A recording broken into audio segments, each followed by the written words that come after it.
शेरों और अन्य जंगली जानवरों के बीच रहना एक गंभीर खतरा है। रात के समय जानवरों की दृष्टि में सुधार के कारण यह खतरा और भी बढ़ जाता है। खतरनाक स्थलों की यात्रा मानसिक और शारीरिक चुनौतियों से भरी होती है। यह एक अद्भुत साहसिक अनुभव है जो जीवन को निस्संदेह जोखिम में डालता है। बर्फीले झरने पर चढ़ाई करना भी एक अत्यंत जोखिम भरा कार्य है। इसमें विशेष उपकरणों की आवश्यकता होती है और गिरने का खतरा हमेशा बना रहता है। जिमी ने जलप्रपात के शीर्ष पर पहुंचने के लिए अपने डर का सामना किया। बोलिविया के डेथ रोड पर यात्रा करते समय जिमी और उनके साथियों को अत्यधिक सावधानी बरतनी पड़ी। यह सड़क कई जानलेवा हादसों का कारण बन चुकी है। सड़क पर यात्रा करते समय उन्होंने कई घातक क्षणों का सामना किया। इन अनुभवों ने उनकी साहसिकता को एक नया आयाम दिया। चॉकलेट उत्पादन में निष्पक्ष व्यापार प्रमाणित बीन्स के महत्व को रेखांकित किया गया है। यह किसानों के जीवन स्तर में सुधार सुनिश्चित करता है। वीडियो में दिखाया गया है कि बड़ी चॉकलेट कंपनियां किसानों को बहुत कम भुगतान करती है, जिससे बाल श्रम की समस्या उत्पन्न होती है। यह विशेष रूप से पश्चिम अफ्रीका में गंभीर है। इसके अलावा वीडियो में यह भी बताया गया है कि नए उत्पादों के स्वाद के साथ साथ सामाजिक जिम्मेदारी पर ध्यान क्यों आवश्यक है। इससे चॉकलेट उद्योग में सकारात्मक बदलाव का संदेश मिलता है।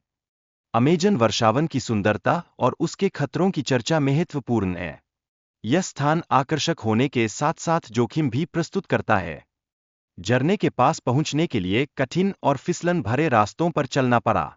यह यात्रा वाकई चुनौतीपूर्ण थी और कई खतरनाक क्षणों का सामना करना पड़ा। बाढ़ के कारण स्थिति तेजी से बदल गई, जिससे बचाव की आवश्यकता पड़ी। यह अनुभव दिखाता है कि प्रकृति कितनी अप्रत्याशित और खतरनाक हो सकती है। खतरनाक द्वीप पर बिताने का अनुभव अद्वितीय है, जहां कई जहरीले सांपों से बचने की कोशिश की जाती है। यह जीवन के प्रति जागरूकता को बढ़ाता है। सांपों के जहरीले काटने का खतरा गंभीर है, क्योंकि यह व्यक्ति को तेजी से नुकसान पहुंचा सकता है। इससे बचने के लिए अपार सावधानी बरतने की आवश्यकता होती है। इस द्वीप की सुंदरता और खतरनाक जीवों का मिश्रण एक अनूठा अनुभव प्रदान करता है। यह जीवन के विभिन्न पहलुओं को एक साथ लाता है। ब्राजील में सांप के काटने के इलाज के लिए एंटीवेनम का उपयोग 90% मामलों में सफल हो सकता है। यह सांपों के अध्ययन का एक महत्वपूर्ण हिस्सा है। इस अभियान के दौरान वैज्ञानिकों के साथ मिलकर उन्होंने सांपों की खोज और उनके व्यवहार का विश्लेषण किया। यह अध्ययन भविष्य में जीवन रक्षक सिद्ध हो सकता है। कैंप बनाने के दौरान उन्होंने सांपों के बीच रात बिताई, जो कि एक भयावह अनुभव था। इस स्थिति में जीवित रहने के लिए उनकी मानसिकता बेहद महत्वपूर्ण थी।